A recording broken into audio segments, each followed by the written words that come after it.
Good morning, Rabotai. Welcome to breakfast in the class. We have, Baruch Hashem, a fair amount of sponsorships, so please bear with me because we're doing that twice a week. So please bear with me. I'll do it quick. I don't know if I'll be able to read through them as quickly as Stash and Eli Cohen did Shaharit this morning. That was amazing, a feat. But the amazing thing was that as fast as they prayed, you could hear every single word. That is a feat of accomplishment and enunciation. Breakfast in the class today is sponsored by Joseph Safra, dedicated loving memory of Haron's mother Angela Shochet on Jil Bat Lulu. Breakfast in the class dedicated also in loving memory of Sammy Sayed, Yunish Machil of Kas, sponsored by his son Isaac Sayed.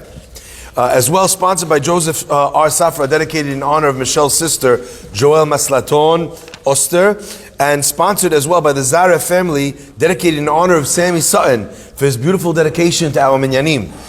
As well dedicated for the Refuah Shlema of Gamliel ben Bahiyeh, who we just mentioned in our Refuah Shlema upstairs. If anyone has any names for the Refuah Shlema, please let us know, and we will add them to our list. Sponsored as well by Joseph R. Safra, dedicated in honor of his wife, Sarah Michelle Bat Rachel. What a beautiful dedication to one's wife to sponsor Devarim Torah in her honor. As well, dedicated in loving memory of Shalom, of Isaac Shalom, Lilu Nishmat, Yitzhak ben Nizha, sponsored by Alice and Victor Franco and Stephen Shalom. Chazak Baruch. Breakfast in the class sponsored by Avi Oster, dedicated in honor of his wife Joel Maslaton Oster. I wish you were here, Avi. Today you were at the first minyan, but we're giving you a shout out as well for being one of our pillars here in the community. Finally, loving memory of Haron's mother Angela Shochet, sponsored by Jack Zabidi and the family on Jil Bat Lulu. Dedicated in loving memory of Sammy Simantov. Welcome. Where was he? I saw him in the shul this morning. Sponsored by Nadine Alec and Simon Simantov. And lastly, sponsored by Rabbi Yadgrav in honor of everyone, wishing everyone wonderful success and haslachah for the month of Av and beyond. Hazaku Baruch. Unfortunately, that's all that we have time for today. So everyone it's okay, joking. Fine. There's an amazing insight in the beginning of our Parsha that I'd like to share with all of you today.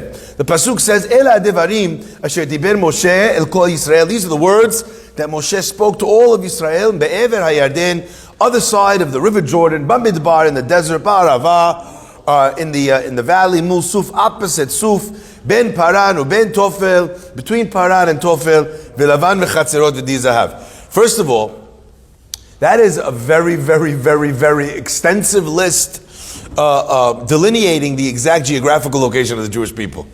Let me just pay attention to that. It doesn't say like next to deal. He doesn't say, and that Moshe Rabbeinu spoke to the Jews in Allenhurst. Listen to this one more time.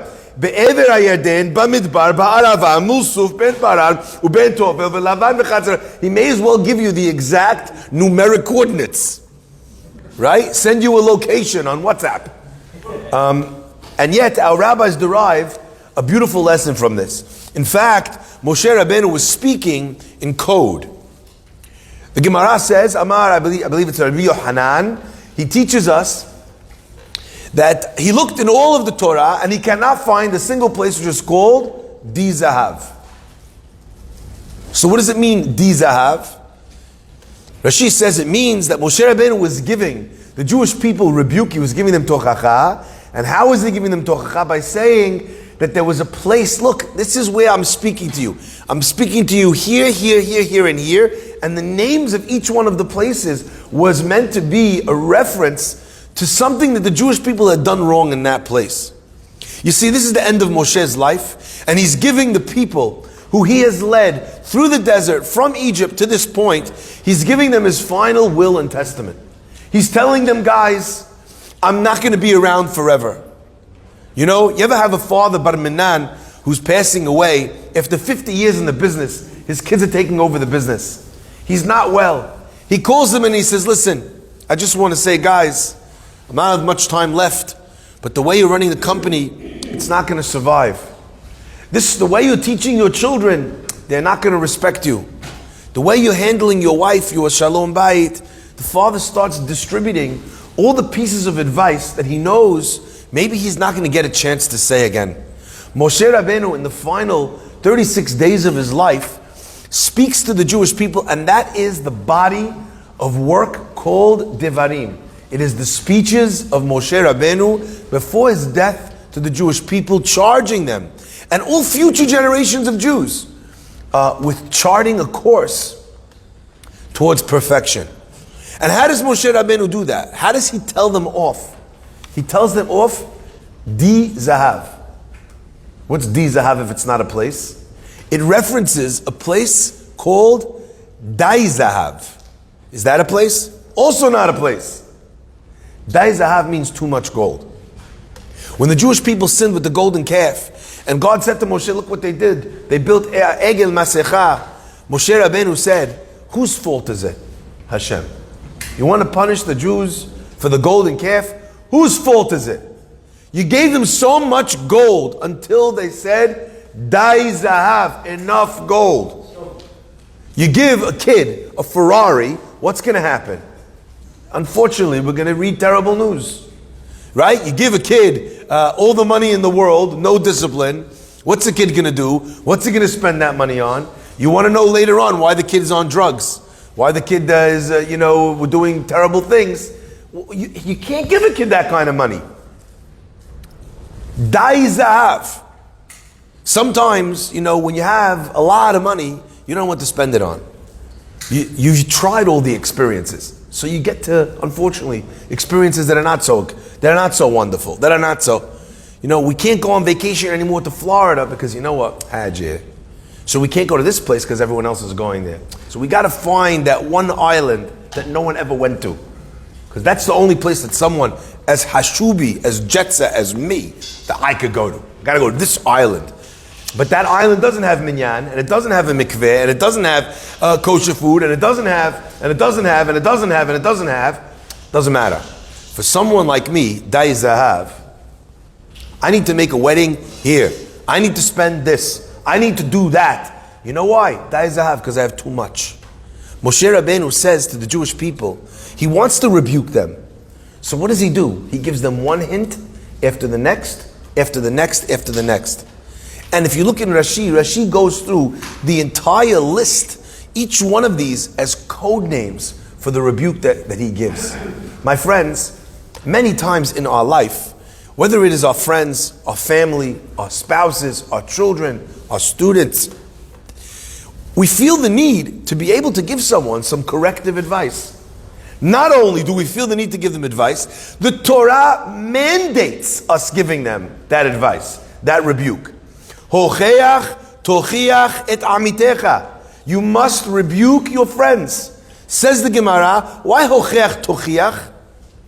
Says the Gemara, afilu mea pe'amim, even 100 times. So we're obligated to give tochacha. Obligated. So much so, the pasuk continues and says, hocheach tochiach et amitecha velo tisa alav chet. And you will not carry his sin if you told him. If you didn't tell him, then in Shamayim they're going to say, how come you broke Shabbat? I never broke Shabbat. Yeah, but you saw someone breaking Shabbat and you didn't give them tochacha. That means that you have on your plate chilul Shabbat. It's on your conscience, on your shoulders. What are you going to say? I told the guy. Hashem says, I didn't tell you to tell him once. I told you to keep telling him. So on the one hand, we're obligated to repeatedly give tochacha.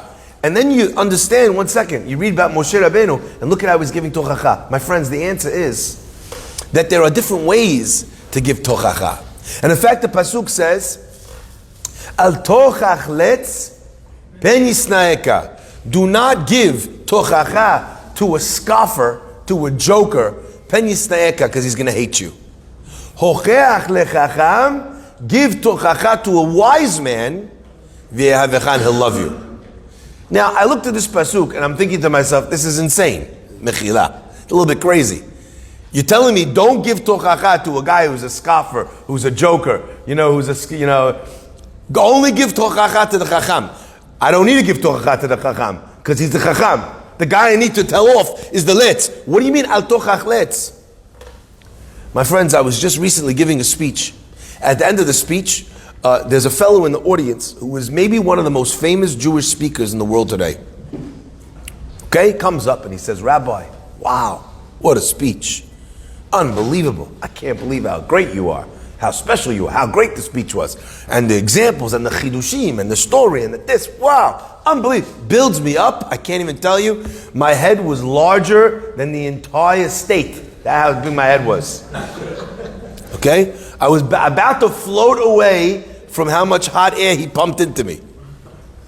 And then he says, gently, he says, but you know, someone as great of a speaker as you, as big of a Talmid Chacham, such a Sadiq. He says, you know, I saw that when you were drinking, you were drinking out of the bottle.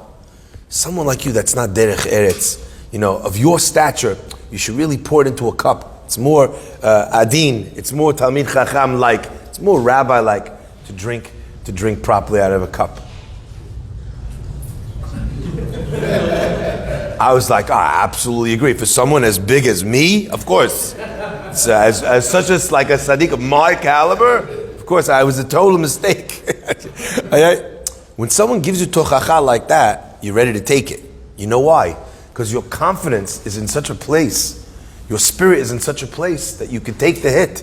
You could absorb the hit, it doesn't hurt. So you don't fight back. Says the Pasuk, Al tochach letz. Don't give tochacha and call the guy a letz. Don't give him tochacha and call him a nobody. You go to the guy, we talking in shul? I always love that. You're talking in shul? Dib, what do you think you're doing in telling the guy not to talk in shul? You're talking, what do you think the guy's going to say? He feels like a zbale, he feels like a zift, like a nothing, like a zero. Okay, so what does he answer? Oh, go somewhere else, be more religious. Literally the definition of letzanut. Because what are you doing? You're protecting yourself. Hocheach lechacham. Go to the guy and say, you know, I notice how much kavanah you have when you pray. Forget it. I could feel I was getting singed from the heat of the malachim that surround you when you pray the Amidah. Uli, half of my clothing is burned. Right? Also, I wrote notes. I was watching you pray. I wrote notes to learn how to pray properly. I was just wondering, like, when you pray on such a high level, obviously we're not talking about taking the mick out of the guy, but in a nice way. When someone prays so nice, I don't understand, like, why do you talk when you pray like that? Because your prayer was almost perfect. It's such a shame that it wasn't. Now the guy's like, you know what, yeah, you're right. So it's just, sometimes it's difficult. It's easy for the guy to give you. He'll love you. Okay? That's what Moshe Rabbeinu was doing. Not only does he give the tochacha in a cloaked way, he doesn't say, Egel. Is there any avera bigger than avodah zarah? Is there any avera worse, like the Gemara says, for an avon that we're still paying for to this day? Egel azahav. And not only that, by the way, who are the people that Moshe Rabbeinu is speaking to? It's not even the people who did the sin. It's their children. Moshe is so careful in the way he gives criticism, he won't even say the word, not just to the person, but to the person's children. What do? We go to the guy, you're a horse thief. And exactly like your father, he was also a horse thief. Your grandfather, biggest horse thief of them all. Right? That's how we do it. Runs in the family. You should change your last name. You understand? We sharpen our swords. But ultimately, you know what happens then? And this is interesting. When you give tochacha, and the person resents the tochacha and doesn't take it, you're right back to where you started, where the avon is yours. Because you could have fixed it, had you done it the right way. Dizahav. Cloaked it, covered it, made it a little bit more palatable. I want to share with you something unbelievable. There's a Hagahot Maimaniyot, which is a pirush in halacha, and he writes that, you know, there's an interesting concept in halacha of Yisrael Mumar, a Yisrael that went off the derech. He's now considered someone who left the faith, and there's attendant halachot that are connected to Yisrael Mumar, with regards to Yayin Nesech, touching the wine, different things that are part of Yisrael Mumar. We don't make an effort to bring him back, etc., etc., etc. Now listen to this, Rabotai, because this to me is unbelievable. Says the Agahot Maimaniyot, he says, the Gemara tells us that there are no more people in this earth who know how to give tochacha. And there are no more people on this earth who know how to receive tochacha. Because you know what? The guy who gives it, he gives it like from his ego. Yeah? Kills you like that. Makes you feel like a nothing. The other guy, right, the receiver, also ego, can't take it. Okay? Says the Hagaot Maimaniyot, in order to be considered Yisrael Mumar, Israel that left the path, you needed to have received rebuke and not accepted it. But since the people who know how to give rebuke are gone, and since the people who receive rebuke are gone, says the Hagaot Maimaniyot, there's no such thing anymore as Yisrael Mumar. Wow. What is everybody? Every Jew that's not on the right path, not doing the right thing, every single Jew has a halakha of Tinok Shenishba, a child that was grabbed, that was grown up by they kidnapped him, they made him grow up in a Catholic family, how that thinks he's Catholic. My friends, I want you to pay attention to that for 1 second. Says the Chazon Ish, what do you do with such a person?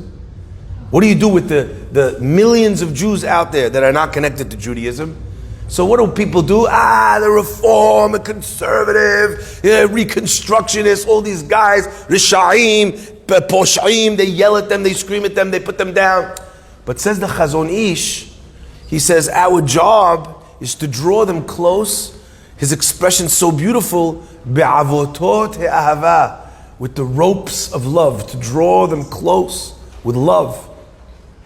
We think that the way you criticize and the way it gets taken is by how sharp I go on the criticism. You know what I told him? Illo. Go ahead, tell him. Right, tell him. Go. Before the guy gives the tochacha, his friends are like rubbing his shoulders. Okay, when he comes in, give him the upright. That guy thinks the best thing he could do is give him the line of the century. That's what's going to get him.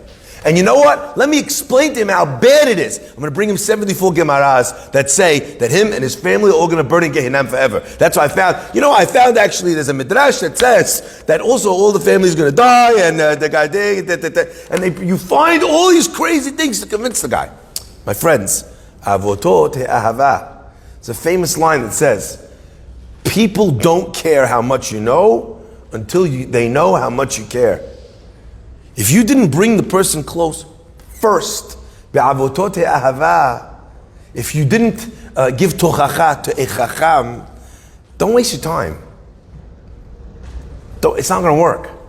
And in fact, it will backfire.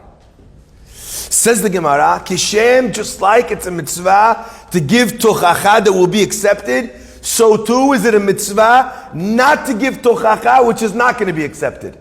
Why? Just try. No. Because tochacha that's not accepted drives the person further away from his Judaism. Because he says, that's what the religious guy does, that's what he says, that's what he thinks of me. He goes further away. Mitzvah better, he didn't say anything. Dizahav, cover it up. Make the guy feel like $1 million.